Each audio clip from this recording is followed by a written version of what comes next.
Maria Sullivan had perfected the art of being invisible. At 32, she moved through the Arlington Hotel's luxury restaurant like a whisper in sensible shoes. Her auburn hair pulled back in a tight bun, her black server's uniform pressed to military precision. Everything about her suggested ordinary, forgettable, insignificant. Before we jump back in, tell us where you're tuning in from, and if this story touches you, make sure you're subscribed, because tomorrow I've saved something extra special for you. But appearances, as the Pentagon's elite leadership would soon discover, could be devastatingly deceiving. The evening had started like any other Friday at the five-star hotel restaurant near Quantico. Maria methodically arranged silverware at the service station. Each placement identical to the last, her movements precise and economical. She'd been working at the Arlington for 11 months now, and the routine had become her sanctuary: serve appetizers, pour wine, collect tips, go home to her sparse apartment where nobody asked questions about the nightmares that woke her at 2 a.m. Jake, the 23-year-old assistant manager, whistled tunelessly as he reviewed reservation notes. He'd noticed things about Maria during their shifts together.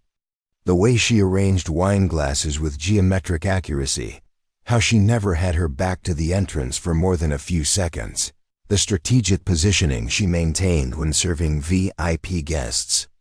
But whenever he tried to ask about her background, she'd deflect with a professional smile and redirect the conversation. "You ever think about moving up to management?" Jake had asked her once during a slow Tuesday shift. "I mean, you seem like you could handle a lot more responsibility. Maybe hospitality director or something." Maria had simply shrugged, continuing to polish the already gleaming silver. "I like it here. It's predictable." Predictable. The word had become her mantra, her goal, her desperate hope. After everything she'd witnessed and accomplished, predictability felt like the most precious commodity in the world. She'd found it in the simple rhythm of serving champagne to congressmen and listening to retired officers reminisce about their glory days.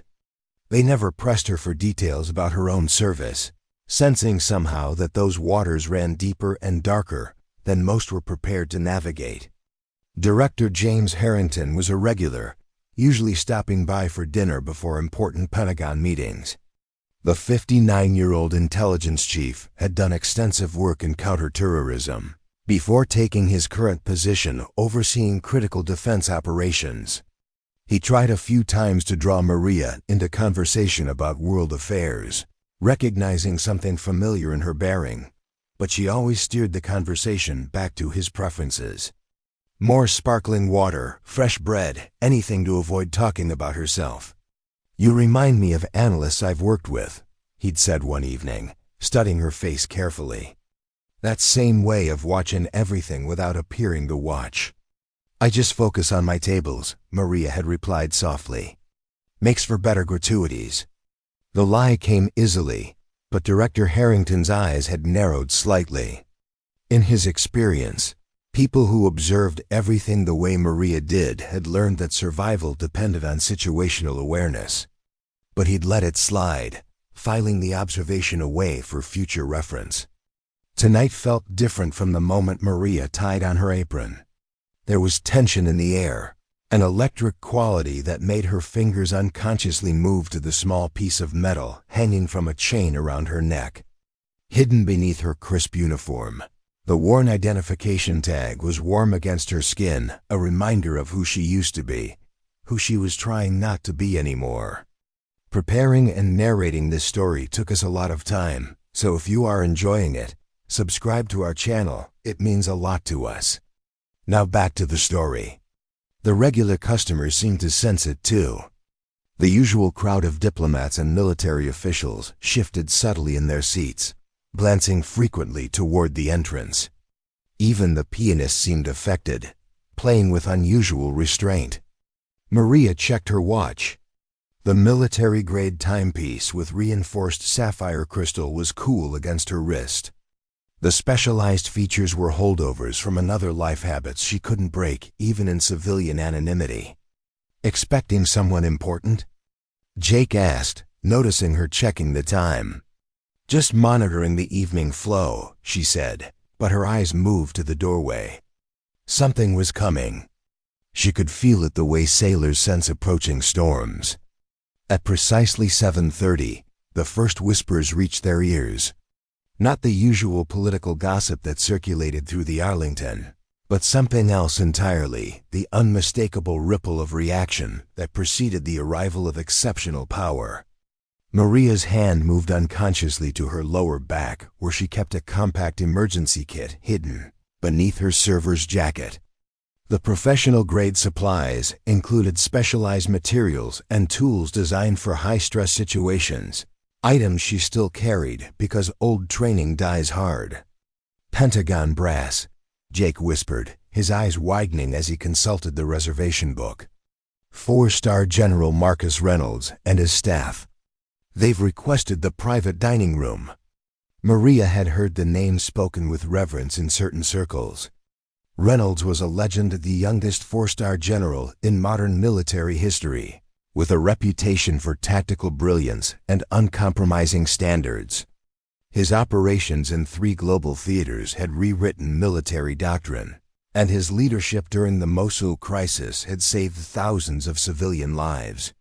He was also known for his impossible expectations and merciless treatment of those he deemed incompetent. The restaurant's manager appeared, his face flushed with nervous energy. "Maria, take table 7. The other servers aren't experienced enough to handle this level of clientele." Maria nodded, filing away the information.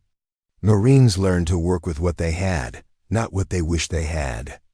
She straightened her shoulders slightly, feeling muscle memory awakening despite her desperate desire to remain invisible. General Reynolds stood 6 feet 2 inches tall, his powerful frame commanding attention before he even spoke. His perfectly tailored uniform displayed rows of ribbons that told the story of an extraordinary career, and his steel-gray hair was cut with precision that would satisfy the most demanding drill instructor. The stars on his shoulders caught the restaurant's subtle lighting as he surveyed the private dining room with an appraising glance. "Good evening, sir." "Welcome to the Arlington." Maria approached with perfect posture, keeping her eyes respectfully lowered. The submissive posture was calculated, designed to avoid drawing attention while she assessed the situation. Reynolds barely acknowledged her presence as he and his 6 staff officers settled into their seats. "Water, no ice. Coffee ready after the meal. We have 35 minutes to complete dinner before our next briefing." Maria moved with efficient grace, placing water without disturbing the officers' conversation. Years of training allowed her to become functionally invisible while maintaining complete awareness of her surroundings. She noted the security personnel positioned discreetly throughout the restaurant, the communications devices visible beneath tailored jackets, the carefully controlled conversation that revealed nothing of significance to listening ears. That's when the first warning sign appeared. Colonel Warren, a sharp-featured man with cold eyes, glanced up as Maria set down his water. "Get the coffee, girl. General Reynolds drinks his before the meal, not after." Maria stepped back with a fluid movement that looked deferential, but wasn't. "Certainly, sir." "Right away." From across the room, Jake watched with concern, his hand moving toward the phone to call the manager. But Maria caught his eye and gave an almost imperceptible shake of her head. "Not yet." The officers ordered quickly protein-heavy meals designed for function rather than pleasure, and Maria served them with quiet efficiency. That's when she felt the weight of Reynolds' attention settle on her like a physical thing. He studied her with the calculation of a commander assessing a battlefield, noting her careful movements, her downcast eyes, her apparent subservience. What Reynolds couldn't see was the warrior assessing him in return. Maria had cataloged every security weakness in the room, identified the positioning of each protection detail member, and calculated the precise sequence required to neutralize the entire team should the situation require it. But more than anything, she hoped it wouldn't come to that. She'd come to the Arlington seeking normalcy, and confrontation would shatter that fragile sanctuary forever. The tension at the table was building as General Reynolds reviewed operation details with his staff. Whatever mission they were discussing clearly wasn't proceeding to the general's satisfaction. Intelligence was incomplete, a lieutenant colonel offered, his voice tightening as Reynolds' expression darkened. The analysts missed critical patterns in the data. Analysts don't miss patterns, Reynolds responded, his voice carrying that particular tone of controlled fury that preceded career-ending reprimands. People who lack proper training miss patterns. This operation has been compromised by incompetence. Maria finished serving the main course, her movements steady despite the growing certainty that her carefully constructed, peaceful existence was about to face a significant test. The atmosphere in the Arlington's private dining room grew heavier with each passing minute as General Reynolds dissected the failing operation. "Sir," Colonel Warren interjected, "the intelligence came directly from Director Harrington's team. They're considered the best in the business." "Then the best in the business failed," Reynolds said flatly. "The Quantico extraction has been jeopardized because someone couldn't properly analyze surveillance footage. Now we have operators at risk because intelligence couldn't identify a simple pattern recognition problem." Maria paused in her silent service, the words "Quantico" and pattern recognition triggering something deep in her training. She knew that Valley intimately had spent 18 months there running the most sophisticated pattern recognition operation in military history. Her team had mapped behavioral indicators so precisely they could predict insurgent movements hours before they occurred. "The coffee's getting cold, girl," Colonel Warren's dismissive voice cut through her thoughts. "Are you waiting for a formal invitation to do your job?" Maria set down the fresh coffee service, keeping her eyes down. "My apologies, sir." A ripple of uncomfortable tension passed between the other officers.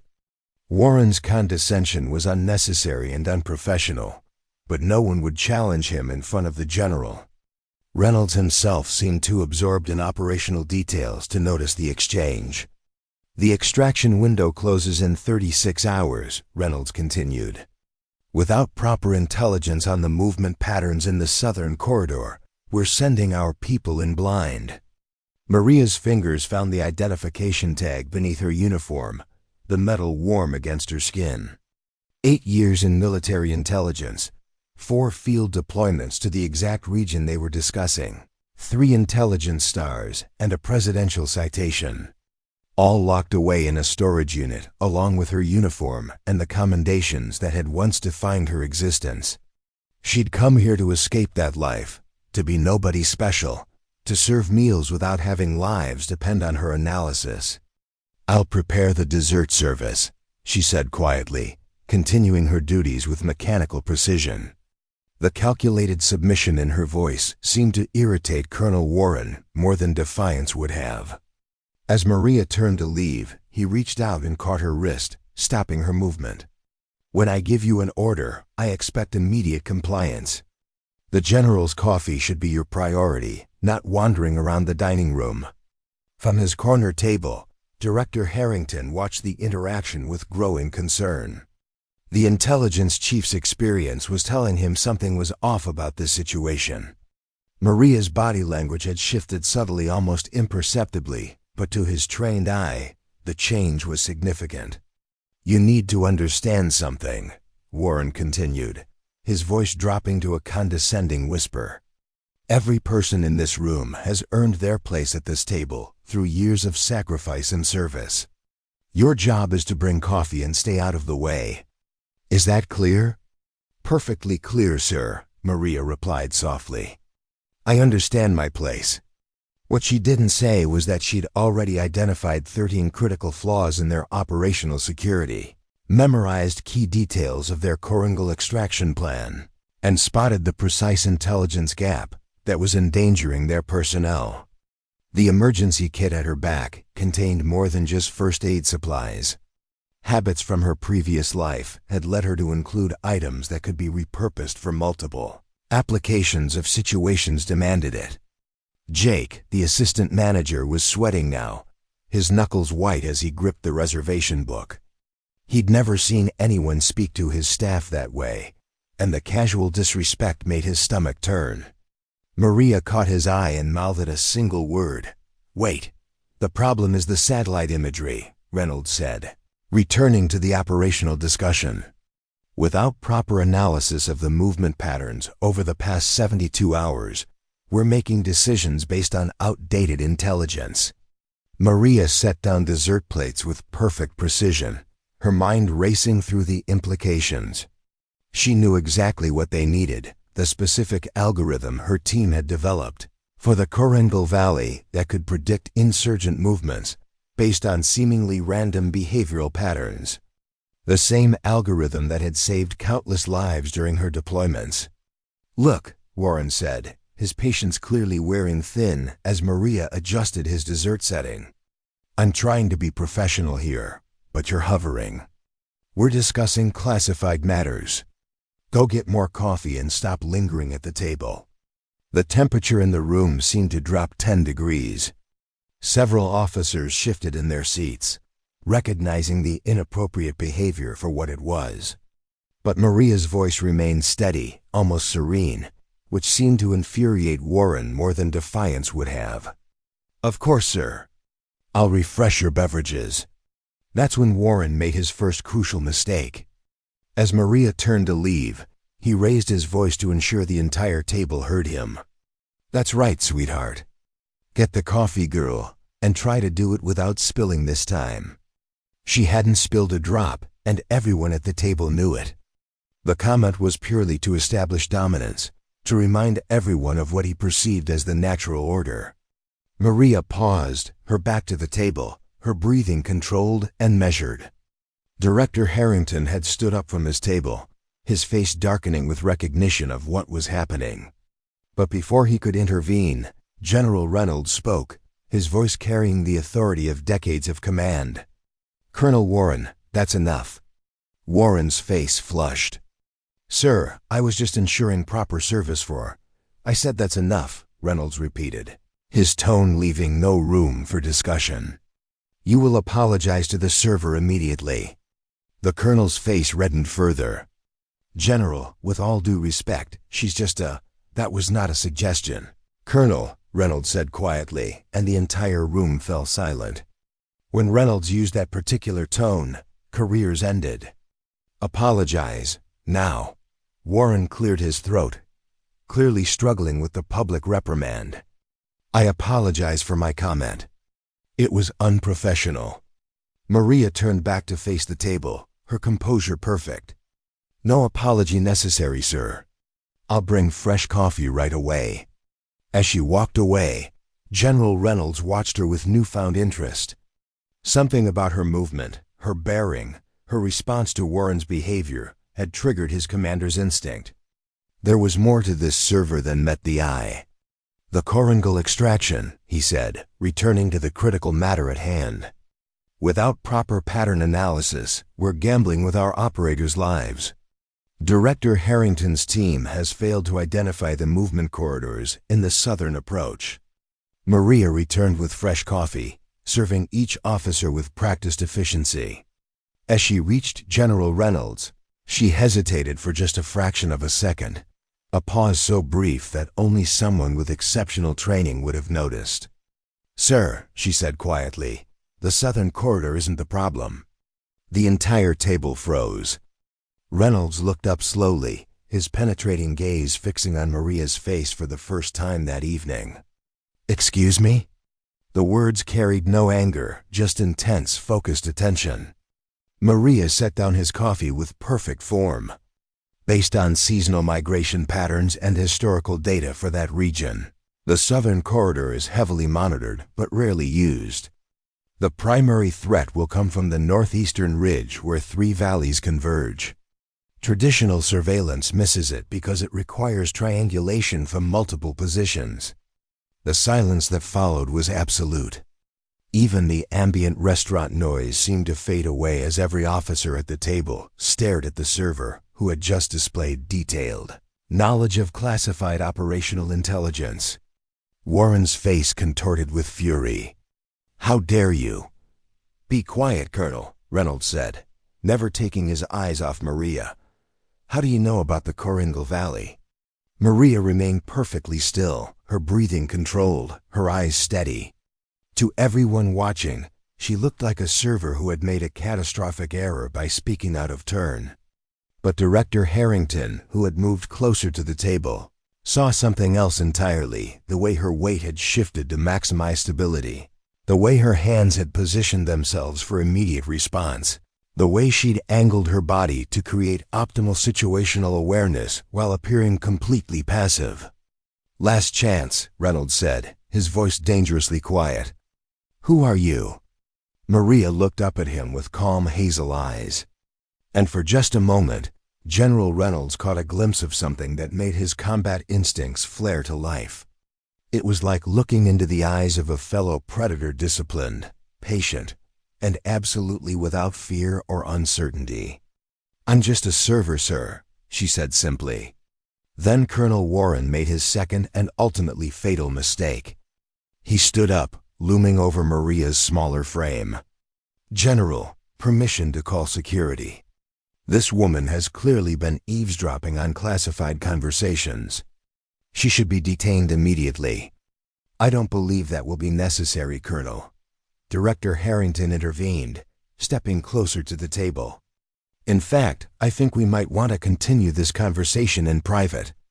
Warren turned his contempt toward the intelligence director. With all due respect, sir, your team's failure is what compromised this operation in the first place. Now we have a civilian server inserting herself into matters of national security. That's quite enough, Colonel, General Reynolds said, his voice carrying the unmistakable tone of command. You're dismissed. Return to headquarters immediately. But sir, that was not a request, Colonel Warren. You are dismissed. As Warren gathered his things and left, his face flushed with humiliation, Reynolds turned his full attention to Maria. I believe we need to have a conversation in private, Miss Sullivan, she said quietly. Maria Sullivan. Director Harrington, Reynolds addressed the intelligence chief without taking his eyes off Maria. Do you know this woman? Harrington stepped closer, studying Maria's face with new understanding. I know her as a server who has poured my coffee for nearly a year. But I'm beginning to think there's more to the story. The northeastern ridge, Reynolds said to Maria. Explain how you know about the convergence point. I believe that conversation would best occur in a secure environment, sir, Maria replied, her voice shifting subtly from the submissive server to something altogether different, professional, precise, authoritative. Reynolds' eyes narrowed as he processed this transformation. Jake, he called to the assistant manager who stood frozen nearby. We need the private conference room, now. 10 minutes later, Maria Sullivan stood in the Arlington Secure Conference Room, surrounded by General Reynolds, Director Harrington, and 3 senior officers. The transformation in her bearing was complete: shoulders squared, chin lifted, eyes alert and evaluating. When she finally spoke, her voice had lost all traces of subservience. Major Maria Sullivan, sir. Former intelligence operations, specialized in pattern recognition and behavioral analysis for counterinsurgency operations. I ran the Coringal Valley surveillance network for 18 months during Operation Mountain Resolve. The silence that followed was absolute. Even the ambient restaurant noise seemed to fade away as General Reynolds stared at Maria Sullivan with newfound intensity. The powerful commander who had intimidated heads of state didn't blink as he processed this revelation. Major Sullivan, he said finally, testing the name. Your service record doesn't match your current employment. No, sir, it doesn't, Maria replied, standing at a perfect position of attention despite her server's uniform. Director Harrington's eyes had widened with recognition. Sullivan. Operation Watchful Guardian. You're Nightingale. Maria's face remained impassive, but her eyes flickered briefly to Harrington. That designation was classified, Director. General Reynolds' expression shifted from skepticism to dawning realization. Nightingale. the pattern recognition specialist who predicted the Kandahar offensive 12 hours before it happened. Your analysis saved 300 coalition lives. 417, sir, Maria corrected quietly, including 62 civilians. The atmosphere in the room changed instantly. The senior officers exchanged glances as they processed the presence of a legend among them. Nightingale was a code name whispered in intelligence circles, a near-mythical analyst whose predictive models had revolutionized counterinsurgency operations. Her work had been so extraordinary that many believed she was actually an AI system rather than a human intelligence officer. "You disappeared 2 years ago," Director Harrington said. "Your team thought you were recruited for a black site operation." "I disappeared by choice, sir," Maria replied. After Coast, the name hung in the air like a physical presence. Coast, the classified operation that had gone catastrophically wrong when political considerations overrode intelligence assessments. 23 operators had died despite Nightingale's explicit warnings about the ambush waiting for them. "You were right about Coast," Reynolds said quietly. "The after-action review confirmed your analysis was flawless. The failure was in command decisions, not intelligence." "With respect, sir, being right didn't bring anyone back," Maria said, her voice steady but with an undercurrent of steel. 23 body bags happened because someone decided political expediency outweighed operational intelligence. Before we jump back in, tell us where you're tuning in from, and if this story touches you, make sure you're subscribed, because tomorrow I've saved something extra special for you. Reynolds didn't flinch at the criticism. Instead, he studied her with new appreciation. "So you walked away, disappeared into civilian life rather than continue serving." "I continued serving, sir," Maria corrected him. "Just in a different capacity. Carrying plates instead of secrets. The stakes are lower, but the principles remain the same. Excellence in execution, attention to detail, putting the mission first." "The mission being serving coffee to arrogant colonels?" one of the staff officers asked skeptically. Maria's eyes flashed momentarily. "The mission being defying peace, Major, to sleep through the night without seeing the faces of people who died, because someone with stars on their shoulders ignored my analysis." Director Harrington stepped forward. "Your expertise could save lives right now, Sullivan. The coronal extraction is compromised precisely because we lack your pattern recognition skills." "My skills," Maria said carefully, "are no longer at the disposal of people who treat them as optional consultations rather than mission-critical intelligence."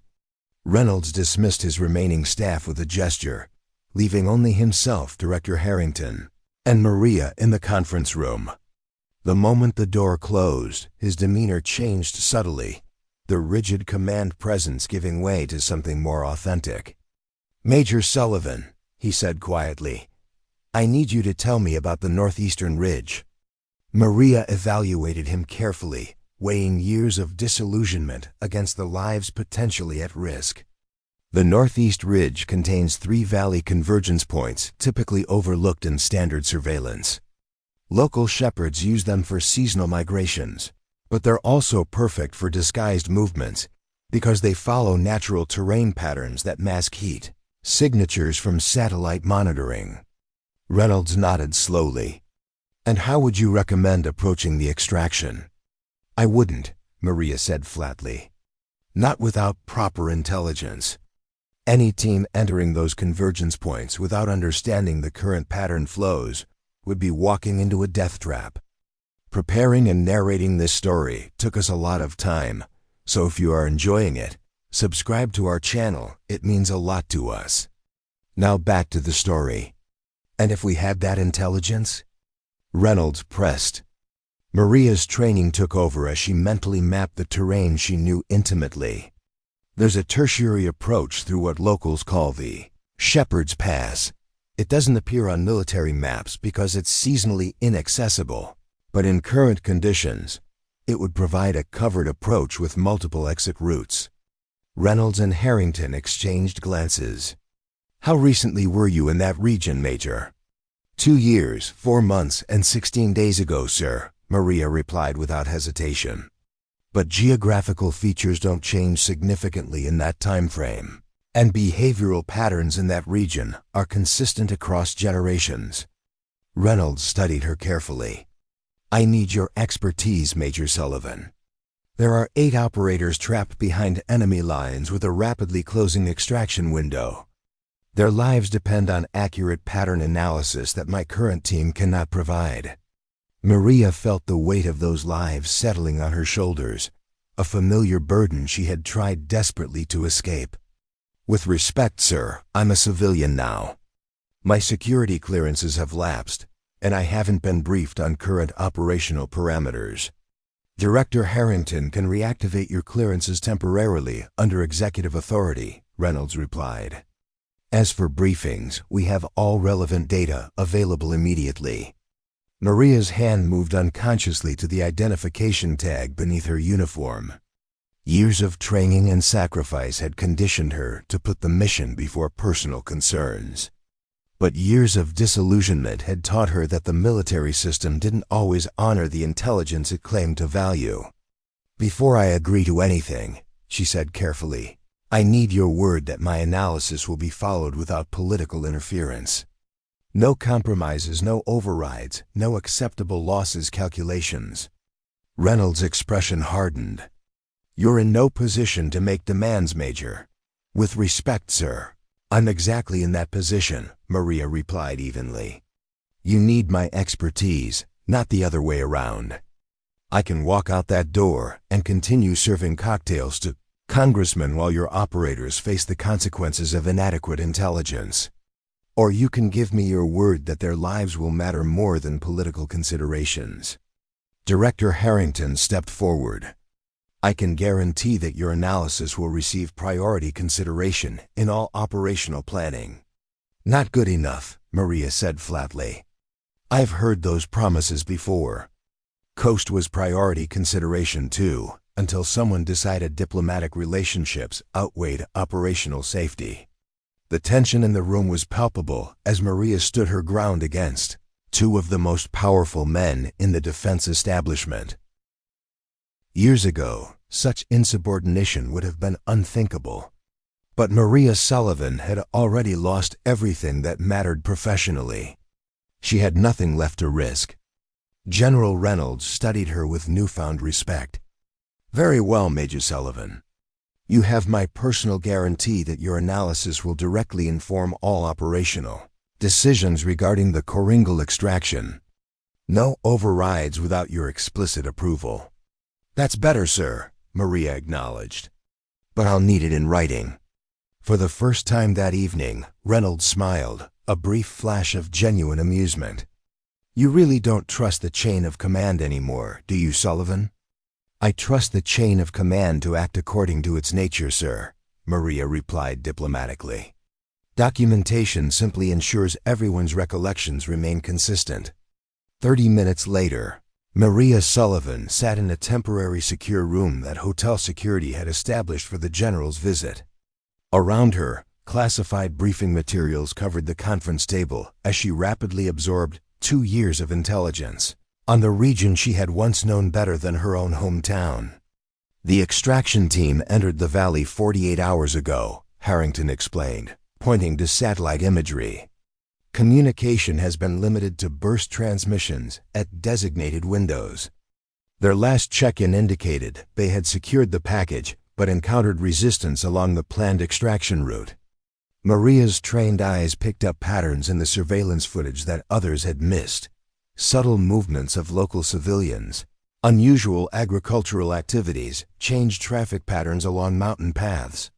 Her mind processed these inputs through algorithms she had developed specifically for this region, identifying anomalies that would be meaningless to standard analysis. "They're being herded," she said finally, looking up from the intelligence reports. "These movement patterns aren't random.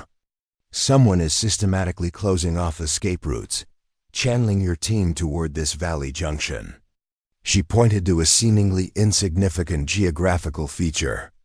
"That's nearly 5 kilometers from the designated extraction point," one of the intelligence analysts objected. "Exactly," Maria confirmed. "They're being pushed away from their extraction zone deliberately. These civilian movements are too coordinated to be coincidental. Someone is using the local population as unwitting surveillance." Reynolds leaned closer to examine the area she had indicated. "And the northeastern ridge convergence?" "Exactly where I would position ambush teams," Maria confirmed, highlighting 3 positions on the map. "Natural choke points with multiple elevated firing positions and limited cover for anyone moving through the valleys." "How would you extract them?" Reynolds asked, his full attention focused on her analysis. Maria studied the maps for several more minutes, her mind calculating possibilities with machine-like precision. "The Shepherd's Pass is still viable, but they'll need to move within the next 6 hours. After that, seasonal weather patterns will make it impassable. We don't have assets in position to support that route," an operations officer objected. "Then get them there," Maria replied without looking up. "The alternative is losing your team entirely." Reynolds nodded decisively. "Make it happen. Redirect air support to these coordinates and establish communication protocols for the new extraction point." As the operations team began implementing her recommendations, Maria continued analyzing surveillance data, identifying patterns and anomalies that others had missed entirely. The skill that had once made her legendary in intelligence circles hadn't diminished during her time serving drinks and cleaning tables. "You could have been a general by now," Director Harrington observed quietly as they reviewed tactical options. "Your operational understanding is exceptional." Maria didn't look up from her work. "I never wanted stars, sir. I just wanted people to listen when lives were at stake." "Like Coast," Harrington acknowledged. "Like Coast," she confirmed, her voice steady but with an undercurrent of old pain. 23 operators dead because someone decided my analysis was too cautious, too risk-averse, too focused on worst-case scenarios. "And yet here you are, back in the game," Reynolds noted, returning from consultation with his staff. Maria finally looked up, her eyes clear and direct. "For one operation, sir. Because lives are at stake and I have the skills to help. This doesn't mean I'm coming back." The hours that followed were a blur of intensive analysis, operational planning, and coordinated movements as Maria's insights were translated into tactical directives. The extraction team received new coordinates and movement instructions based on her pattern recognition, redirecting them away from the deadly ambush awaiting them on their original route. Dawn was breaking when Reynolds received confirmation that the team had successfully reached the new extraction point and were safely airborne. The tension that had gripped the impromptu command center relaxed visibly as operators reported mission success with 0 casualties. 8 lives saved, Reynolds said quietly to Maria as she gathered the classified materials for secure disposal. "Because you happened to be serving coffee in the right restaurant at the right time. Coincidence isn't a reliable operational parameter." "Sir," Maria replied, her professional demeanor firmly in place despite 20 hours without sleep. Reynolds studied her thoughtfully. "No, it isn't, which makes me wonder if it was coincidence at all that you've spent the past year working in a restaurant frequented by senior defense officials." Maria's expression revealed nothing. "The Arlington has excellent benefits and a predictable schedule, sir. And perfect positioning to monitor the movements and conversations of people with access to the intelligence you walked away from," Reynolds observed. "People like Director Harrington, who happens to dine here 3 times a week." Maria met his gaze steadily. "Are you accusing me of something, General?" "Not accusing. Recognizing," Reynolds clarified. "You never stopped being Nightingale, did you? You just changed how you gathered and processed information." The silence that followed was telling.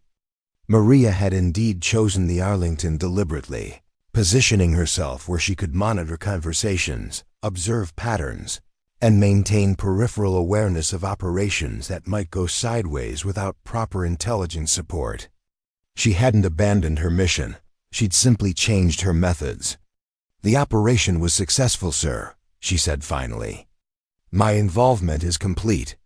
Reynolds shook his head slowly. "I don't think so, Major Sullivan. You've demonstrated capabilities tonight that my entire intelligence division couldn't match with all their technological advantages. The country needs those skills." "The country had those skills," Maria replied evenly, "until they were ignored at the cost of 23 lives. I've fulfilled my obligation to service." "Have you?" Reynolds challenged. "Or have you just changed how you define that obligation? Hiding in plain sight, gathering intelligence without authorization, positioning yourself to intervene when you deem it necessary. That's not walking away, Sullivan. That's going rogue." Maria's expression hardened. "With respect, sir, I've broken no laws and violated no security protocols. My current employment is entirely legitimate." "And entirely wasted," Reynolds countered. 8 families will welcome their loved ones home today because of your skills. How many more could benefit if you returned to your real work?" Before Maria could respond, the secure phone on the conference table rang. Reynolds answered it, his expression growing increasingly serious as he listened to the caller. "Understood. We'll proceed immediately," he said before hanging up and turning to Maria. That was the Secretary of Defense. "The extraction team's intelligence package confirms an imminent threat to domestic targets. We're activating emergency response protocols." "That's outside my purview, sir," Maria said carefully. "My temporary clearance was specific to the Coringal extraction." "The situation has changed," Reynolds replied, his voice carrying unmistakable command authority. "The intelligence indicates pattern-based attack planning consistent with methodologies you've previously analyzed. You're being formally recalled to active duty under National Security Directive 47 Alpha." Maria's mind raced through the implications. That particular directive could indeed compel her return to service, temporarily overriding her civilian status in cases of imminent national threat. "For how long?" she asked, already knowing the answer. "For as long as necessary," Reynolds replied, though his expression suggested a measure of sympathy beneath the command presence. "The activation orders are being processed now." Maria felt the walls of her carefully constructed civilian life crumbling around her. The anonymity she had cultivated, the predictable routine she had established, the distance she had placed between herself and the life and death decisions of national security, all vanishing in a single moment. "I need a moment, sir," she said quietly. Reynolds nodded, an unexpected gesture of understanding from a man known for unyielding expectations. "Take 5 minutes, Major. Then we move." Alone in the conference room, Maria Sullivan stood motionless, processing the dramatic shift in her circumstances. After years of serving in shadows, she had sought solace in invisibility, only to find herself thrust back into the spotlight by chance and circumstance. Or perhaps, as Reynolds had suggested, not by chance at all, but by her own inability to truly walk away from the work that defined her. Her hand moved to the identification tag she still wore after all these years, the physical reminder of the oath she had taken and the service she had committed to. The comfortable predictability of civilian life had been an illusion, a temporary respite from the weight of responsibility she had carried for so long. The door opened as Reynolds returned, his posture reflecting the urgency of their situation. "Time to move, Major Sullivan. Transport is waiting." Maria straightened her shoulders, squared her stance, and met his gaze directly. In that moment, the transformation was complete, the invisible server vanishing entirely as the intelligence officer emerged in full. "Ready, sir," she responded, her voice carrying the quiet confidence of someone stepping back into their true identity after a long absence. As they prepared to depart, Jake, The young assistant manager appeared in the doorway, his expression confused and concerned. "Maria, what's happening? You've been in here for hours." Maria turned to him with a small smile that didn't quite reach her eyes. "I'm taking a leave of absence, Jake, effective immediately." "But you're coming back, right?" he asked, sensing the finality in her tone. Before she could answer, General Reynolds stepped forward, his commanding presence filling the doorway. "Son, do you know who this woman is?" Jake shook his head, bewildered by the general's intensity. "This is Major Maria Sullivan," Reynolds continued, his voice carrying a respect that had been entirely absent during their initial encounter. "One of the most extraordinary intelligence officers this country has ever produced. Her work has saved more American lives than anyone you'll ever meet." Jake stared at Maria in disbelief, struggling to reconcile the quiet, efficient server with the person Reynolds was describing. "I don't understand." "You don't need to," Reynolds replied, not unkindly. "Just know that your country has required her to return to service." As they moved toward the exit, Reynolds turned to Maria with an expression of genuine curiosity. 8 months serving coffee and cleaning tables. Was any of it real? Or was it all just cover for your unofficial intelligence gathering? Maria considered the question carefully. "Both, sir. I found a certain peace in the predictability, the simplicity of service without life or death consequences. But I never fully disconnected from who I was trained to be." Reynolds nodded thoughtfully.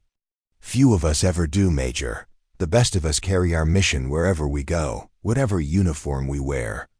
As they reached the hotel entrance, Maria Sullivan took one final look at the Arlington, the sanctuary that had sheltered her attempt at normalcy. For nearly a year, she had moved through its elegant spaces unrecognized and unremarkable, finding refuge in invisibility. Now, walking beside General Reynolds toward the waiting transport, her bearing reflected her true identity, no longer invisible, no longer unremarkable, but fully present in the role she had been born to fill. The server who had endured Colonel Warren's condescension was gone, replaced by the intelligence officer whose expertise commanded respect from the highest levels of military leadership. The morning sun caught the brass insignia on Reynolds' uniform as they approached the vehicle, creating a momentary flash of light that symbolized the dramatic reversal in their relationship. The general, who had barely acknowledged her existence hours before now, walked beside her as a professional equal, their shared mission temporarily bridging the vast gap in their ranks. "Major Sullivan," Reynolds said as they prepared to depart, "I owe you an apology for my staff's behavior earlier this evening. Particularly Colonel Warren." Maria's expression remained professional. "Unnecessary, sir. His behavior revealed vulnerabilities in your command structure that might otherwise have gone unaddressed." Reynolds raised an eyebrow. "Always the analyst." "Always," Maria confirmed, stepping into the vehicle that would carry her back to the world she had tried to leave behind, the world where her true skills were not just recognized but essential. As the Arlington faded from view, Maria Sullivan accepted the inevitable truth. Some people are called to extraordinary service, not by choice but by capability. The peace she had sought in anonymity had been temporary at best, an illusion shattered by the reality of who she was and what she could do. The invisible server was gone. Major Sullivan Nightingale had returned. The Pentagon Strategic Intelligence Center hummed with focused energy as Maria Sullivan strode through security checkpoints that recognized her biometric signature despite 2 years of absence. Senior officers and analysts glanced up as she passed, expressions ranging from disbelief to relief at the return of the legendary Nightingale. "Your workstation is ready, Major," a young lieutenant said, guiding her toward a specialized analysis suite. "We've integrated all available data on the emerging threat pattern." Maria nodded professionally, absorbing the dramatic shift in her circumstances. 24 hours ago, she had been arranging silverware and memorizing wine pairings. Now she stood at the heart of national security operations, surrounded by the technology and personnel she had deliberately left behind. Before we jump back in, tell us where you're tuning in from. And if this story touches you, make sure you're subscribed, because tomorrow I've saved something extra special for you. The intelligence suite was exactly as she remembered it: multiple high-resolution displays, specialized pattern recognition software, and the distinctive blue lighting designed to reduce eye strain during extended analytical sessions. Her custom workstation remained unchanged, as though the department had been waiting for her inevitable return. "Nothing's been modified since you left," confirmed Commander Wilson, the Technical Operations Director. "Your security credentials have been fully reinstated with Alpha-level clearance." Maria settled into the ergonomic chair that still bore the slight adjustments she had made years ago. "Brief me on the current threat matrix. What are we dealing with?" Wilson activated the main display, revealing a complex visualization of interconnected data points. "The intelligence recovered from the Coringal team indicates coordinated planning for simultaneous attacks on 3 major transportation hubs. The methodologies show sophisticated pattern masking consistent with the Azerbaijan model." Maria's eyes narrowed. The Azerbaijan model had been her discovery, a breakthrough in understanding how certain terrorist cells disguise their operations within seemingly random civilian activities. That the current threat incorporated these techniques suggested either leaked intelligence or evolved methodology. "Show me the raw data," she requested, fingers already moving across the specialized interface. "I need to see the primary indicators before filtration." As the unprocessed intelligence populated her displays, Maria felt herself slipping back into the analytical mindset that had once defined her existence. The patterns began emerging: immediately subtle correlations in timing, resource allocation, and geographical positioning that standard analysis would overlook, but that her trained perception recognized instantly. "They're using triple-layered masking," she observed, hands flying across the interface as she isolated key data points. "The primary target isn't transportation, that's misdirection.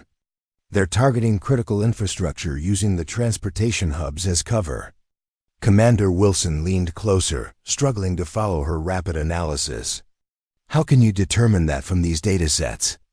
Our entire team has been working for 72 hours without identifying that pattern." Maria didn't answer immediately. Her attention focused on building a predictive model based on the pattern she was extracting. Civilian movement data, supply chain adjustments, subtle shifts in electronic communications, all meaningless in isolation but revealing when properly correlated. "Your team is looking for direct indicators," she finally replied. "I'm looking at negative space. What isn't happening that should be? What's happening that shouldn't be? The absences create patterns as meaningful as the presences." The door opened as General Reynolds entered with Director Harrington and several senior staff officers. Their conversation halted abruptly as they observed Maria's displays filling with complex pattern matrices that transformed seemingly random data into coherent intelligence. "Major Sullivan," Reynolds acknowledged. "What have you found?" "3-phase operation targeting power distribution nodes," Maria reported without looking away from her work. "The transportation attacks were preparation, not primary objectives. Timeline indicates execution within 18 hours at these locations." She highlighted 7 critical infrastructure points across her display. "Preparing and narrating this story took us a lot of time, so if you are enjoying it, subscribe to our channel. It means a lot to us. Now back to the story." Director Harrington studied the analysis with growing concern. "You've identified all this in less than 30 minutes? 27 minutes, Maria corrected, continuing to refine her model. "The pattern is distinctive. I've seen it before in theoretical operations planning. It's designed specifically to evade standard algorithmic detection by mimicking random distribution while maintaining operational coherence." Reynolds turned to his staff. "Implement protective measures immediately." priority on the 7 identified targets with secondary coverage on surrounding infrastructure. As the team mobilized to execute his orders, Reynolds remained beside Maria's station. "You've just accomplished in half an hour what my entire intelligence division couldn't resolve in 3 days. Pattern recognition has always been my specialty, sir," Maria replied without breaking her concentration. "The human brain perceives correlations that artificial intelligence can't process without specific programming parameters. And yet we've invested billions in AI systems designed to replace human analysts," Reynolds observed. Maria's hands paused momentarily. "Machines analyze what they're programmed to recognize. They can't identify patterns they weren't designed to see. Human intuition fills those gaps." As the command center transformed into a hive of coordinated activity, Colonel Warren entered with several intelligence officers. He stopped abruptly upon seeing Maria at the central workstation, his expression darkening with recognition. "General, what is a civilian doing at our primary analysis terminal?" he demanded, apparently unaware of Maria's reactivated status. Reynolds turned slowly. "That civilian has just identified critical intelligence that your entire division missed, Colonel. Major Sullivan has been temporarily reactivated under national security protocols." Warren's face flushed with embarrassment and anger. "Major? This woman was serving drinks less than 24 hours ago. And now she's serving her country again," Reynolds replied coldly. "Her analysis takes priority over all other intelligence assessments regarding this threat. Is that understood?" "Yes, sir," Warren replied stiffly, his posture rigid with suppressed frustration. Maria continued working, seemingly oblivious to the exchange, though her situational awareness had registered every word and nuance. Her focus remained on the evolving threat pattern as new intelligence flowed into her workstation. "Colonel," she said without looking up, "your team's analysis of the northeastern corridor shows inconsistencies in the baseline data. I need that recalibrated immediately if we're going to establish accurate predictive modeling." Warren hesitated, clearly struggling with taking direction from someone he had dismissed as merely a server hours earlier. "My team follows established analytical protocols. Major, our methods are standard for this type of. Your standard methods miss the pattern entirely." Maria interrupted, finally turning to face him directly.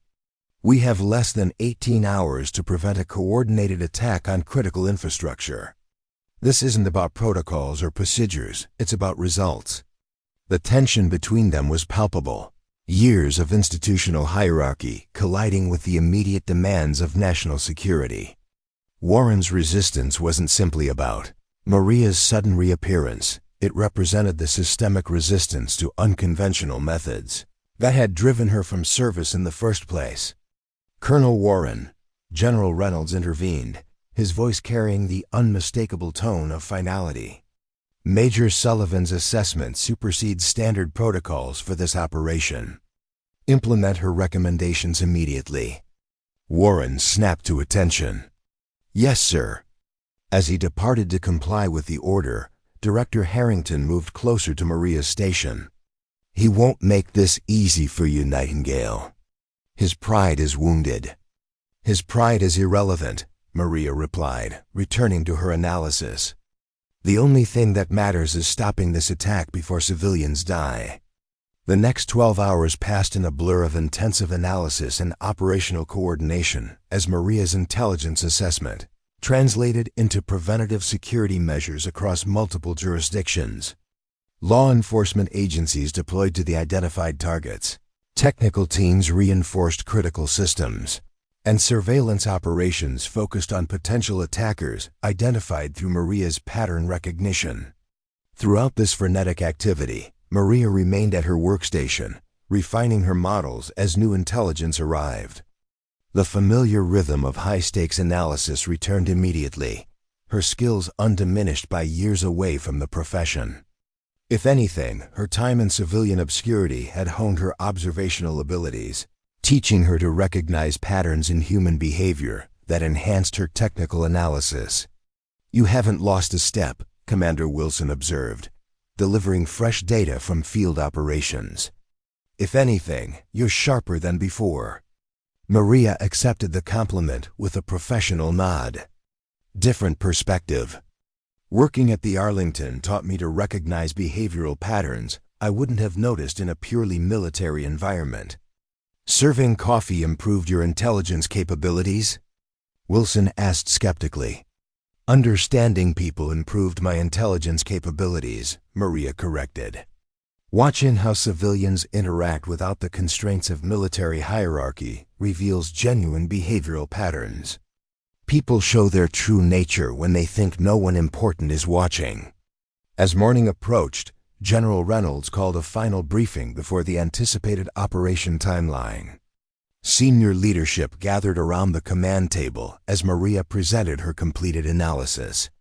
We've identified 17 individuals directly connected to the planned attack, she reported, displaying surveillance data across the main screens. Law enforcement has quietly apprehended 14 without alerting the broader network. The remaining 3 are under continuous surveillance, awaiting the arrest order. And we're confident we've identified all participants? Director Harrington asked. Confidence level is 97% based on pattern analysis, Maria confirmed. The operation was designed with exceptional compartmentalization, but the underlying communication patterns revealed connections that standard monitoring wouldn't detect. Reynolds studied the intelligence summary with evident satisfaction. Outstanding work, Major Sullivan. Your analysis has effectively neutralized what could have been a devastating attack on our infrastructure. Maria acknowledged the praise professionally, though her expression remained focused rather than celebratory. The threat has been contained, sir, but the underlying network remains partially intact. This was one operation from a more extensive system. Which is precisely why we need you back permanently, Reynolds replied. Your ability to recognize these patterns makes you invaluable to national security. Maria didn't respond immediately, her attention shifting to a new data alert appearing on her terminal. We have movement at location 3. The remaining operatives appear to be implementing contingency protocols. The briefing immediately transformed back into an active operation as field teams reported accelerated activity at one of the target locations. Maria's hands flew across her interface, correlating real-time intelligence with her established pattern models. They've detected our surveillance, she announced.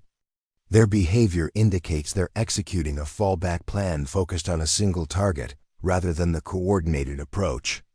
Which target? Reynolds demanded. Based on movement patterns and resource allocation, the central power distribution node serving the financial district, Maria replied, highlighting the location on the main display. They're consolidating resources for a concentrated effort rather than dispersed attacks. Reynolds immediately began issuing orders to redirect security forces while Director Harrington coordinated with civilian authorities. Throughout this flurry of activity, Colonel Warren stood at the periphery, his expression unreadable as he watched Maria's analysis driving the entire operation. We need evacuation protocols for the surrounding 2-block radius, Maria continued, expanding her predictive model.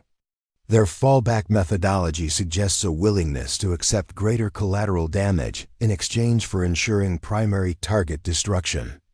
As her recommendations transformed into action, Maria became aware of Warren approaching her workstation. His earlier hostility had been replaced by something more complex, reluctant respect, mingled with lingering resentment.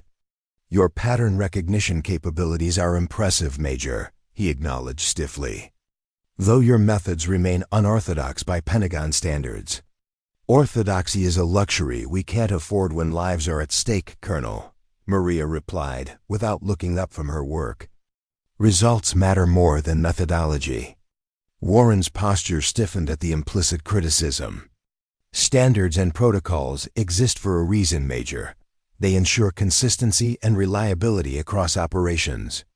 They also create predictable analytical frameworks that sophisticated adversaries can manipulate, Maria countered.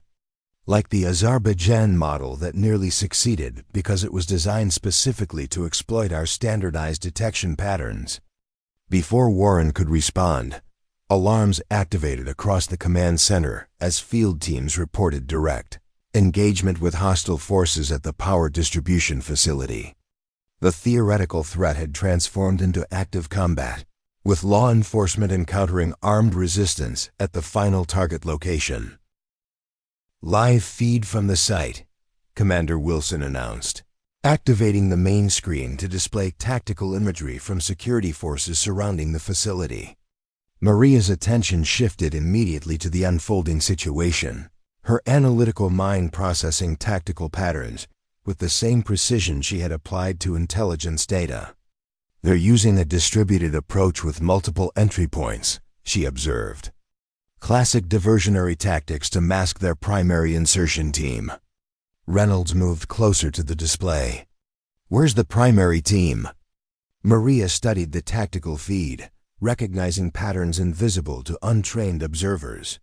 "Northeastern approach, using maintenance access routes. The visible teams are intentional distraction." Reynolds immediately redirected security forces based on her assessment, trusting her pattern recognition implicitly despite the conventional tactical analysis suggesting different priorities. Minutes later, his faith was validated as the primary assault team was intercepted exactly where Maria had predicted.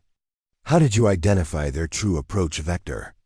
Warren asked, genuine curiosity temporarily overriding his professional resentment.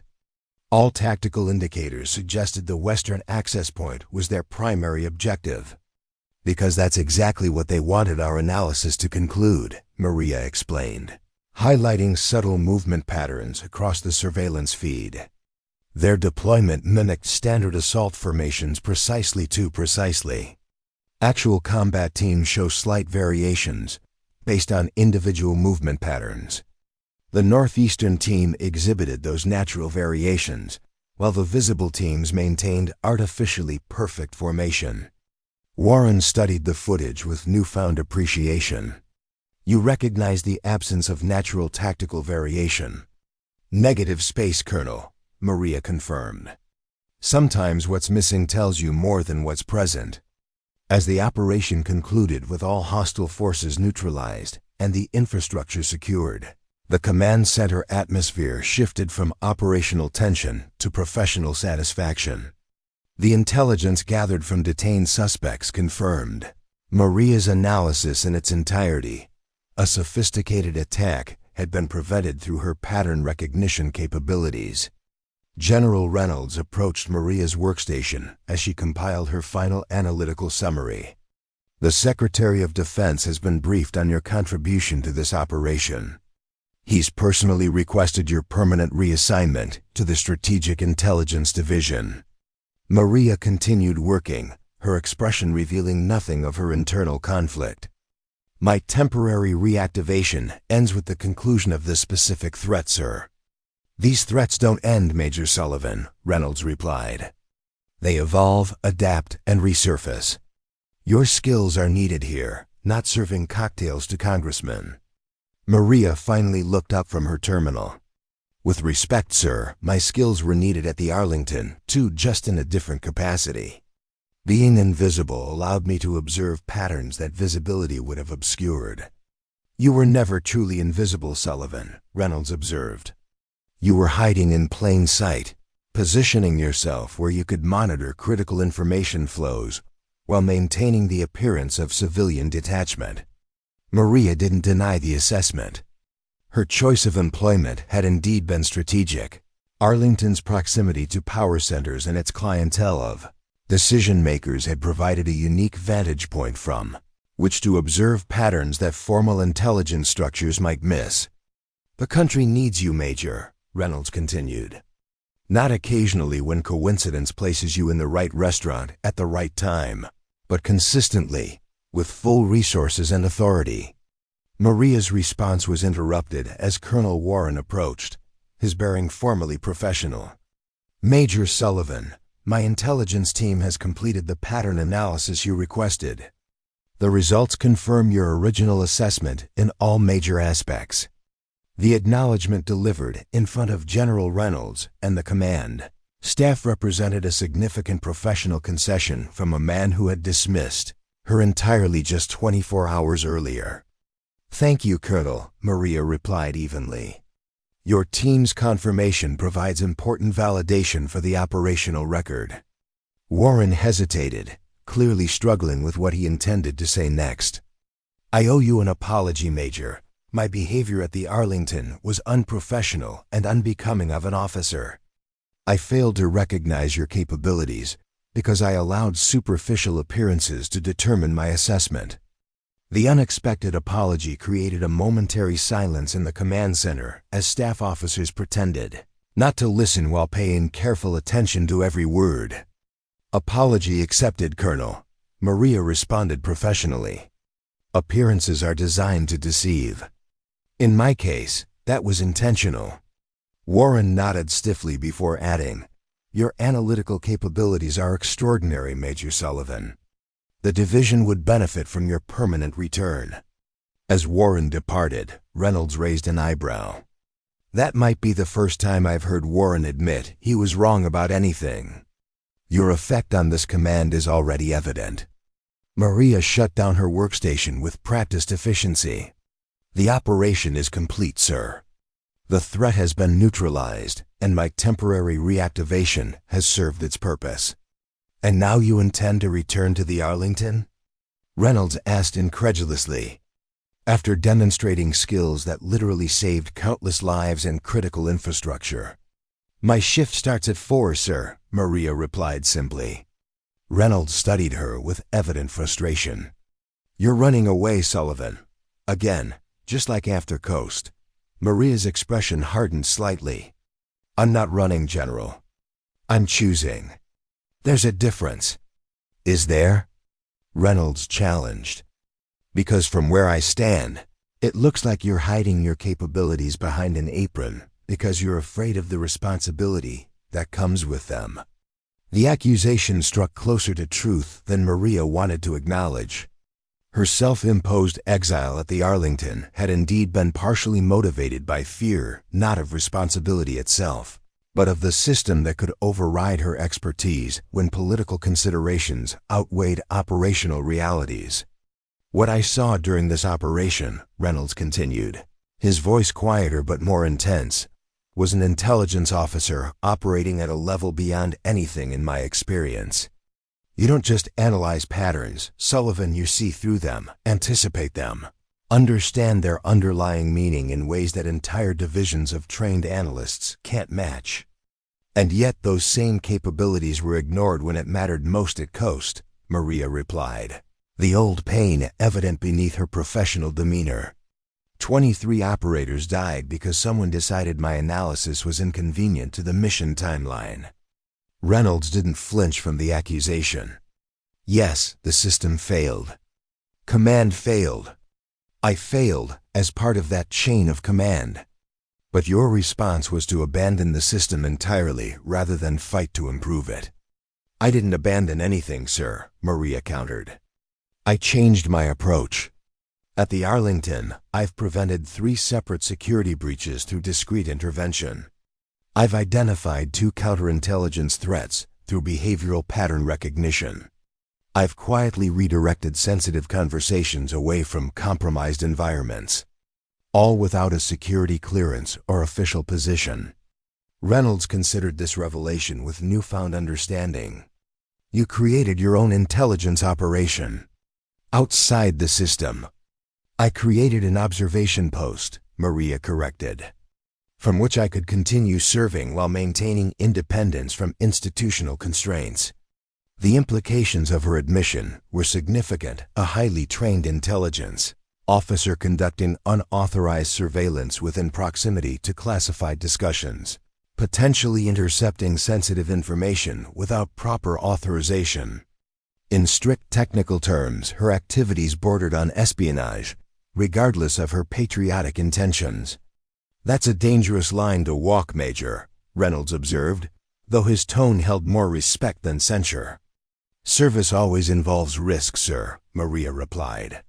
"You taught me that during my first deployment briefing." Reynolds smiled slightly at the reminder of their previous connection. I did.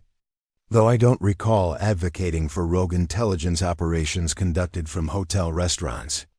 Adaptation to changing conditions is essential for mission success, Maria quoted, the words clearly familiar to both of them. Another Reynolds doctrine from that same briefing. The tension between them gradually transformed into something more. Complex mutual respect mingled with fundamental disagreement about the proper application of extraordinary capabilities within institutional frameworks. I'm offering you an opportunity to return officially, Reynolds said finally. Full reinstatement, rank promotion to lieutenant colonel, and direct operational authority over pattern recognition intelligence. No political overrides without your explicit approval, as we agreed for the Korengal extraction. The offer was extraordinary, essentially promising Maria the autonomy she had sought by leaving, but with the resources and authority of official position. It represented everything she had wanted before Coast had shattered her faith in the system.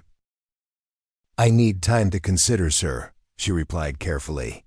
Reynolds nodded, understanding the weight of the decision. Take 48 hours.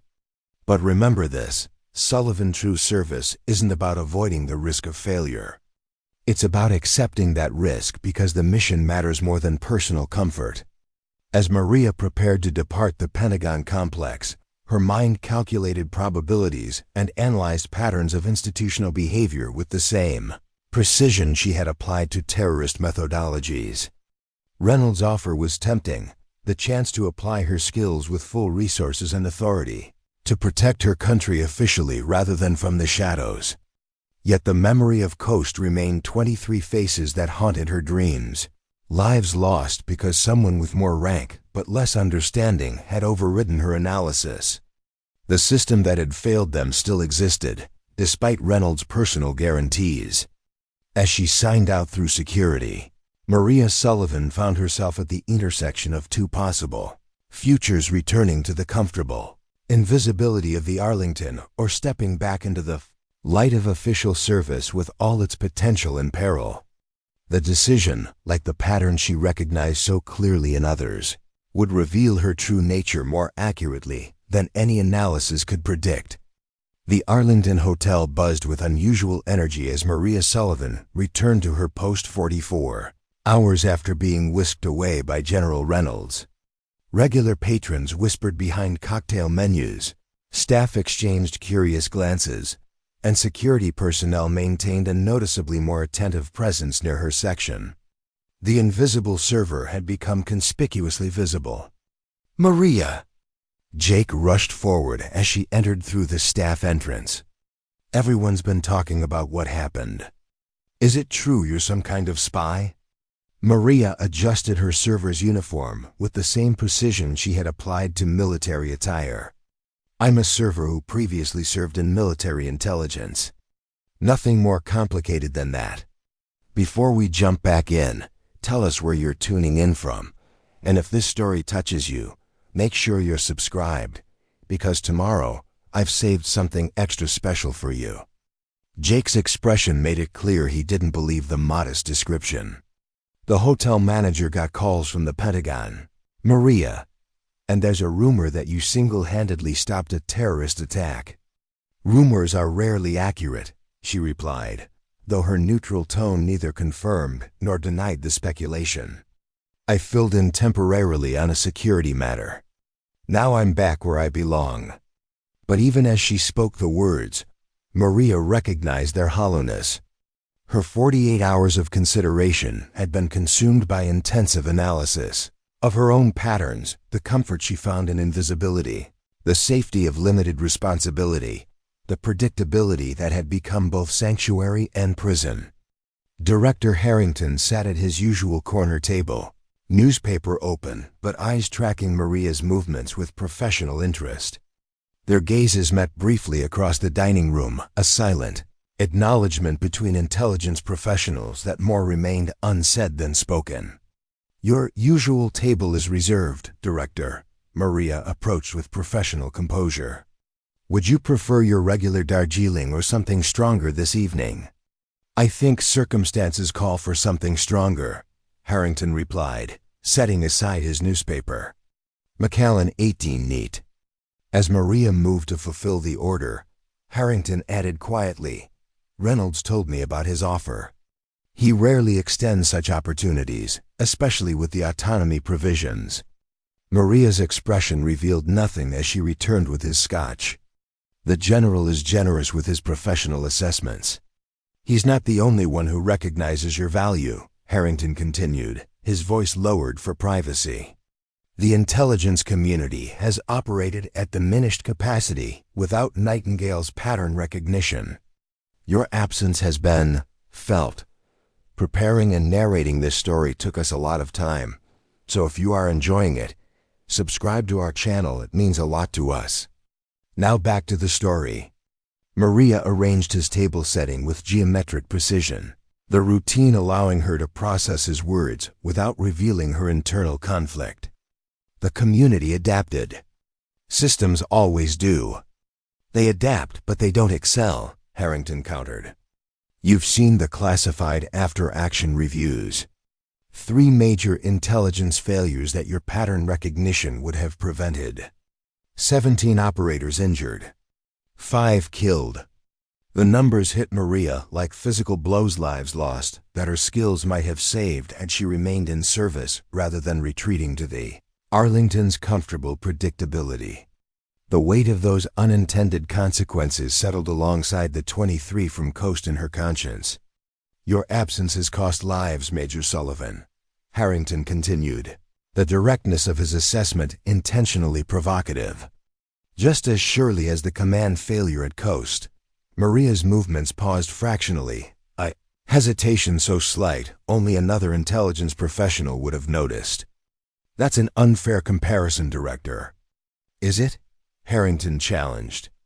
You left because the system failed those operators. But your departure ensured the system would continue failing others. The accusation struck at the core of Maria's justification for her self-imposed exile. She had framed her departure as principled protest against institutional failure, but Harrington's assessment recast it as abandonment of responsibility, running from problems rather than solving them. I'll bring your dinner menu shortly, sir, she replied, professional mask firmly in place despite the internal turmoil his words had triggered. As her shift continued, Maria found herself increasingly aware of the elaborate charade she had constructed.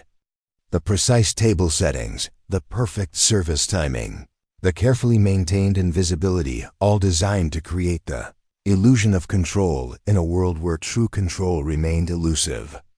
Sullivan. The voice cut through Maria's thoughts as she arranged wine glasses at the service station.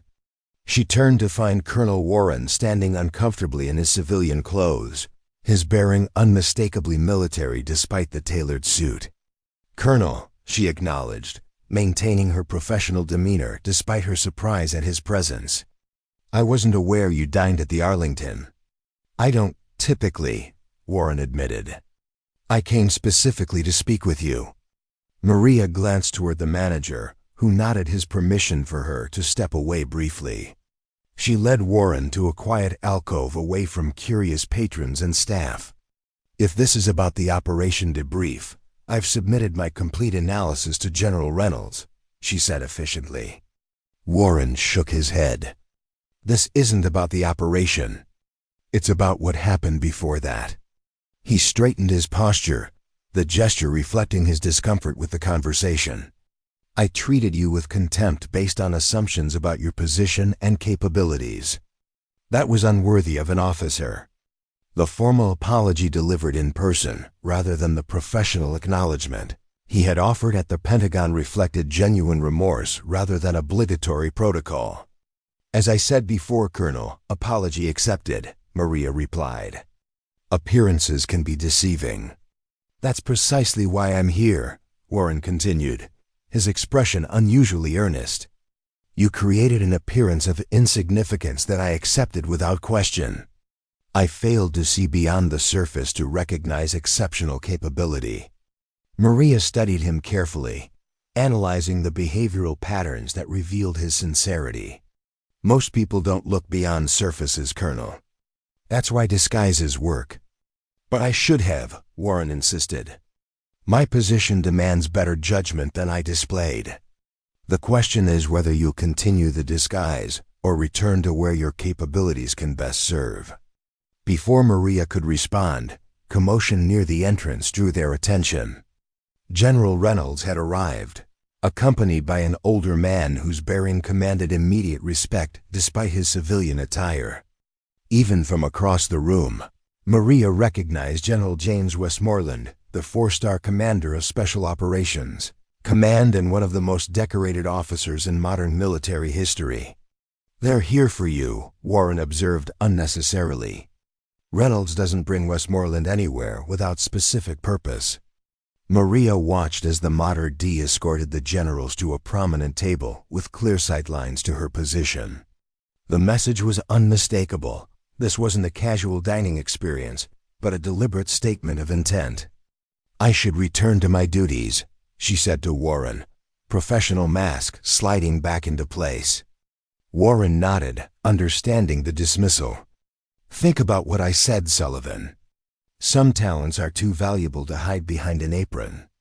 As Maria resumed her server routine, she felt the weight of Westmoreland's analytical gaze following her movements. Unlike Reynolds, who had initially dismissed her, Westmoreland observed with the careful attention of someone assessing a valuable asset. His reputation preceded him, a commander who had risen through intelligence, operations before transitioning to special operations leadership, known for recognizing talent regardless of rank or background. "Your VIP table is ready," the manager whispered urgently to Maria. "They specifically requested you as their server." Maria nodded, mentally shifting gears as she approached the general's table with professional composure. "Good evening, gentlemen. Welcome to the Arlington. May I start you with beverages?" "Sparkling water for now," Reynolds replied, his expression reflecting amusement at the formality of their interaction, given recent events. "We're expecting one more guest shortly." Maria nodded professionally, returning moments later with water service that she arranged with characteristic precision. As she placed Westmoreland's glass, the legendary general spoke for the first time. "Major Sullivan," he acknowledged, his voice carrying the quiet authority of someone accustomed to commanding elite operators. "Your pattern recognition work during the infrastructure threat was exceptional, reminiscent of your analysis during Operation Watchful Guardian." Maria maintained her professional demeanor despite the reference to classified operations. "Thank you, sir. I was temporarily activated to assist with specific analytical requirements." "And now you're back serving water," Westmoreland observed. The statement neither criticism nor question, but simple assessment of the incongruity. "I serve where I'm needed, sir," Maria replied diplomatically. Reynolds smiled slightly at the double meaning.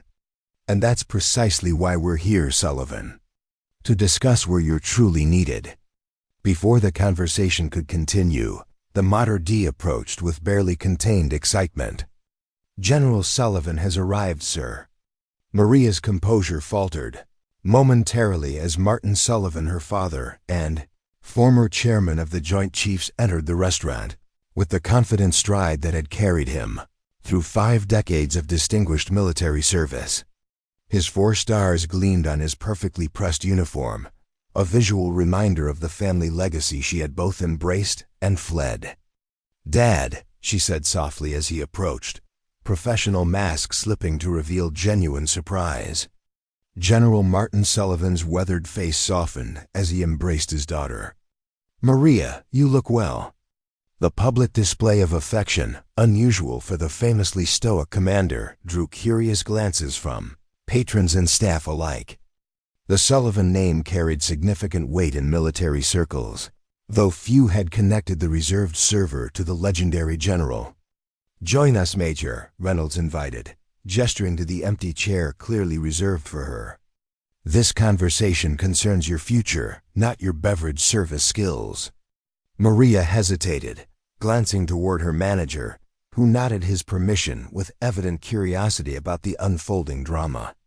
She removed her server's apron and took the offered seat, acutely aware of the symbolic transition from service staff to equal participant. "You've created quite an elaborate cover for yourself," her father observed once they were settled. "Though I suspected something similar when you declined the intelligence directorship at Pacific Command." "It wasn't a cover initially," Maria clarified. "Just a way to step back and reassess after Coast." General Sullivan nodded thoughtfully.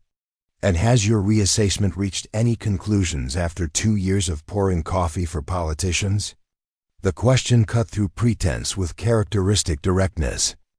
Her father had always possessed the rare ability to distill complex situations to their essential elements, a trait Maria had inherited and refined through her intelligence training. "I've learned that hiding your capabilities doesn't eliminate your responsibility for using them," she admitted. "But institutional constraints can prevent those capabilities from being applied effectively." Westmoreland leaned forward, his interest sharpened by her assessment. "Which is precisely why we're proposing something beyond conventional institutional frameworks." Reynolds placed a sealed folder on the table, the classification markings indicating highest-level authorization. Project Nightingale, a specialized pattern recognition unit operating with direct reporting authority to Joint Special Operations Command. No political interference, no bureaucratic filters, pure intelligence driving operational decisions. Maria studied the folder without opening it, analyzing the implications of what they were proposing. "You're offering me my own intelligence division." "We're offering you the opportunity to transform how intelligence informs operations," her father corrected. "With complete authority over methodologies, personnel selection, and analytical frameworks. And complete accountability for the results," Westmoreland added. "Both successes and failures." The proposal represented everything Maria had wanted before Coast: operational autonomy, methodological freedom, direct impact on mission outcomes. But it also carried the weight of responsibility she had fled by taking refuge in the Arlington's comfortable anonymity. "Why now?" she asked, looking directly at Reynolds. "You could have created this unit any time in the past 2 years." "Because we needed you to choose to return," Reynolds replied candidly. "Dragging you back unwillingly would have failed. You needed to recognize for yourself what we already knew, that your capabilities carry obligations that serving water won't fulfill." The truth of his assessment resonated uncomfortably. Maria had indeed been hiding, not just from the system that had failed at Coast, but from her own exceptional capabilities and the responsibility they entailed. The Arlington had been comfortable precisely because it demanded so little of her true potential. "The intelligence community needs what only you can provide," Westmoreland continued. "Pattern recognition that transcends conventional analytical frameworks. Insights that save lives other systems miss entirely." "And if I refuse?" Maria asked, though she already knew the answer. Her father's expression softened with understanding. "Then you continue serving drinks while carrying the knowledge that you could have done more. That your gift remained unused while others paid the price for that choice." The weight of those words settled around the table, not a threat, but a truth Maria had been avoiding for 2 years. Her self-imposed exile hadn't been principled protest, but abdication of responsibility. The comfortable invisibility of the Arlington had protected her from further institutional disappointment while simultaneously preventing her from implementing the changes those institutions needed. "Nightingale was never just an analyst," Reynolds observed quietly. "She was a concept intelligence driven by human intuition rather than institutional momentum. We're offering you the chance to transform that concept into operational reality." Maria looked around the restaurant that had been her sanctuary in prison for nearly a year. The polished surfaces, the precise table settings, the predictable routines, all designed to create the illusion of control while avoiding the messy reality of actual impact. "I'll need complete personnel selection authority," she said finally, her decision crystallizing even as she spoke. "And direct operational input on any mission utilizing our intelligence." Granted, Westmoreland confirmed without hesitation. With appropriate oversight frameworks that you'll help design. And Colonel Warren on temporary assignment to my division, Maria added, drawing surprised looks from the generals. His conventional analytical background will provide valuable counterbalance to my unconventional methods. Reynolds raised an eyebrow at the unexpected request. Warren? The same officer who treated you with contempt at this very restaurant. The same officer who recognized his error and owned it completely, Maria corrected. That capacity for self-assessment is rare and valuable. Besides, tension between conventional and unconventional approaches produces better analysis than either alone. Her father smiled with evident pride at the strategic thinking behind her personnel request. Keeping potential opposition inside your tent. I taught you that. You taught me many things, Maria acknowledged, including that responsibility cannot be escaped, only redirected. The conversation shifted to operational details as Maria began mentally designing the structure and methodology for Project Nightingale. The server who had moved invisibly through the Arlington was rapidly transforming back into the intelligence officer whose pattern recognition had changed how America conducted counterterrorism operations. As their meeting concluded, Jake approached nervously with Maria's server apron. Does this mean you're leaving us? Maria accepted the apron with a gentle smile. It means I'm returning to where I'm needed most. But I'll still visit as a patron rather than staff. We'll miss your precision with the table settings, Jake admitted. Nobody arranges silverware with mathematical perfection like you do.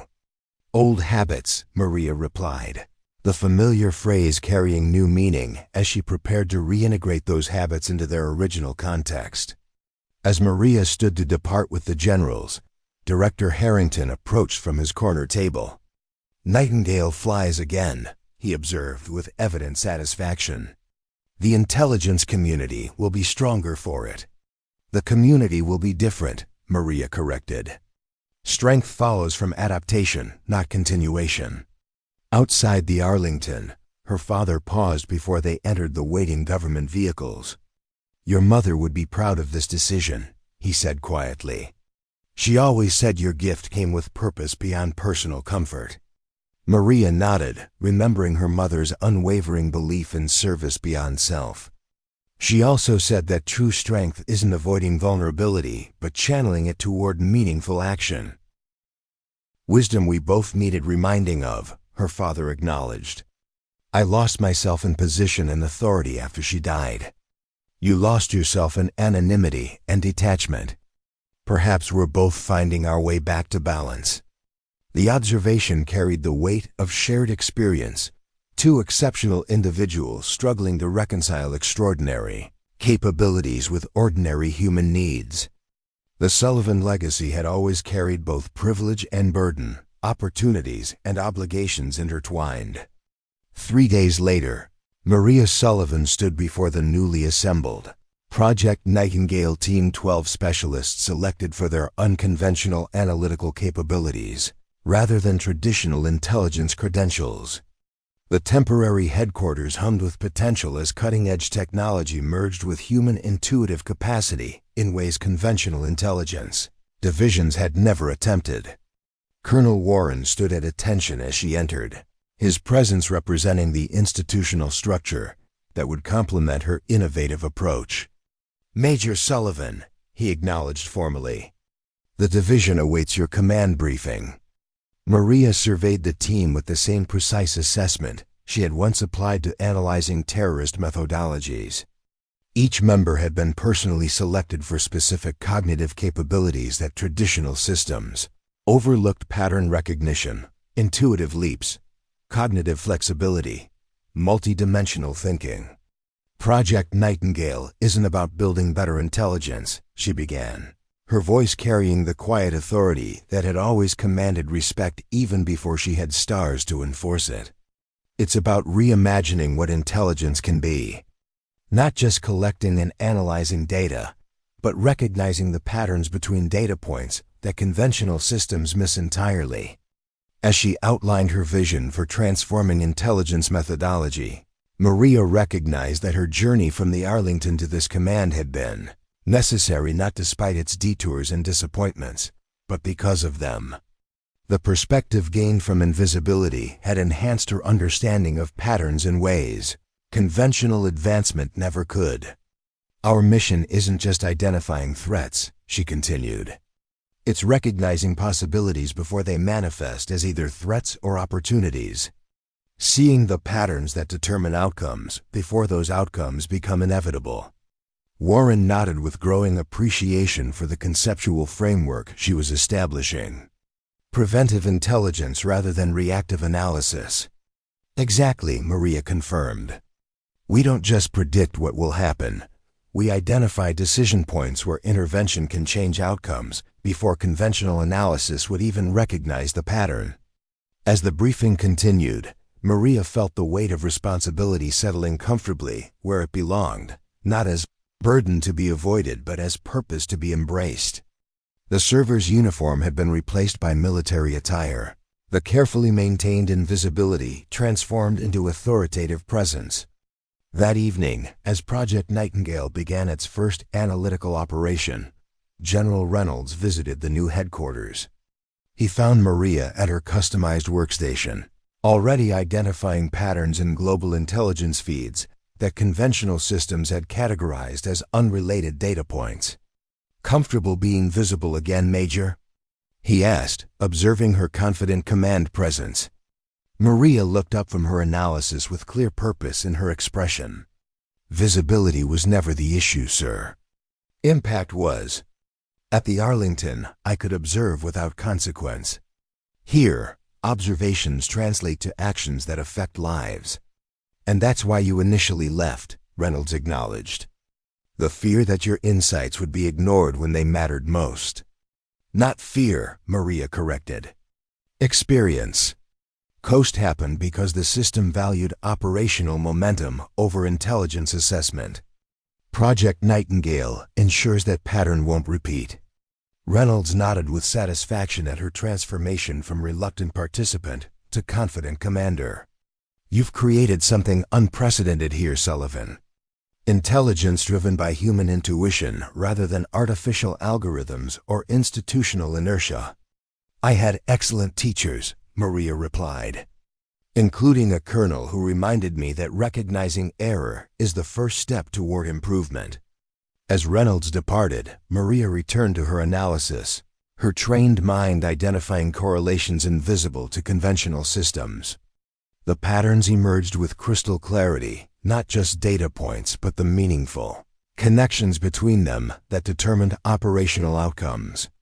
6 weeks later, Maria Sullivan stood at attention in the Pentagon ceremonial hall as General Westmoreland pinned the silver oak leaves of a lieutenant colonel to her uniform.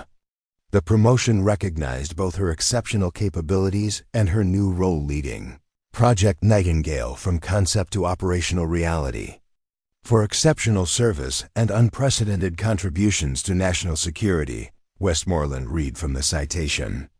Lieutenant Colonel, Sullivan's innovative intelligence methodologies have transformed how we identify and address emerging threats. As the ceremony concluded, Maria caught sight of Jake and several other Arlington staff members among the attendees. They had come to witness the transformation of their quiet, precise server into the decorated officer now receiving the military's highest accolades. Her father, resplendent in his full-dress uniform, watched with evident pride as his daughter accepted the responsibility she had once fled.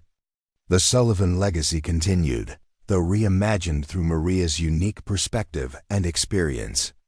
"The coffee at the Pentagon is terrible," her father observed as they walked together afterward. "Almost makes you miss the Arlington." Maria smiled at the gentle teasing. "I miss the simplicity sometimes. Serving coffee has clear metrics for success: hot, prompt, correctly prepared. Intelligence is messier. Life is messier," her father corrected. "But that's where patterns emerge most meaningfully. You taught me that, not the other way around." As Project Nightingale expanded its operational scope, Maria Sullivan found herself exactly where she belonged, not hiding in comfortable invisibility nor lost in institutional conformity, but creating something new at the intersection of exceptional capability and human understanding. The patterns she recognized extended beyond data points to life itself, the interconnections between service and purpose, capability and responsibility, individual excellence and collective impact. The gift that had once seemed burden had transformed into legacy, not despite her journey's detours, but because of the perspective they provided. Colonel Warren, now her trusted deputy, summarized it best during a critical operation briefing. Major Sullivan once served coffee to men who didn't recognize her value. Now generals stand when she enters the room, not because of rank or position, but because she sees what others cannot and acts on what she sees without hesitation or compromise. That evening, as Maria reviewed intelligence assessments that would direct operations across 3 continents, she reflected on the journey from invisibility to impact. The Arlington had offered refuge when she needed healing, but true purpose had always awaited her return to service, not as she had left it, but transformed through her unique vision and uncommon courage. The server who had once arranged silverware with military precision now arranged intelligence with the same exacting standards. Her pattern recognition capabilities saving lives that conventional analysis would have missed entirely. The precision remained, but its application had found its true purpose, not in the perfect placement of water glasses, but in the perfect analysis of information that protected nations and preserved peace. In finding her way back to service, Maria Sullivan had not merely resumed her former path, but blazed an entirely new trail, one that would transform how intelligence informed operations for generations to come. The invisible server had become the indispensable commander, her journey from anonymity to authority an inspiration to those who recognized that true capability cannot remain hidden forever. Up next, you've got 2 more standout stories right on your screen. If this one hit the mark, you won't want to pass these up. Just click and check them out. And don't forget to subscribe and turn on the notification bell so you don't miss any upload from us.